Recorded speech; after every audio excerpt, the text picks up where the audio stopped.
And you can now go on the Facebook timeline. For example, if you go to facebook.com/Zuck, you can actually go all the way back to 2004 to the moment he launched the wall.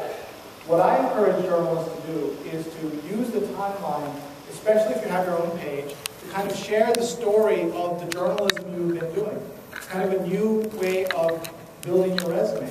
The stories you did in 2005, 2006, you can have them on your Facebook profile through the timeline feature if you would like to do that. Has anyone here done that? And kind of try to tell their story? In a separate note, I know someone who just underwent a divorce, and what he's doing is he's using Facebook to kind of tell and control his story, if you will, and curate his life, because he knows anybody he's dating will look at his Facebook. So he's created, I don't want to say an alternate reality, but he's creating a reality that people will see. Yes. So you can see that. So any questions about this? I'll give you a chance to ask some more. Go ahead. What's your impression on putting people in purgatory? In other words, they're not in heaven, they're not in... You're not accepting them? You're not accepting them just because you just don't... Right.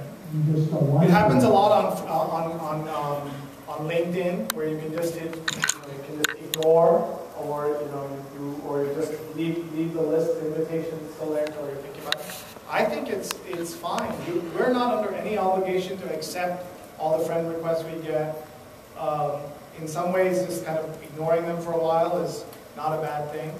I'm fine with it. Remember, there are no rules about this stuff, right? We're kind of all building this together. But what happens when you see this person at Thanksgiving and they say, hey, how come you didn't accept my friend request? Or you say, well, my cat was on my keyboard, I don't know what was going on, or hey, Mark Zuckerberg. We've seen people do all of those things. Because once you put your information, everyone knows about it. Yeah. And I'm in Afghanistan, and so I deal with a lot of individuals that just don't want our information out there. This is a protective measure. Absolutely. And so we have to, this is what I was saying earlier, we are responsible for our own social presence. If I was doing undercover investigative work, I wouldn't be on these things, right?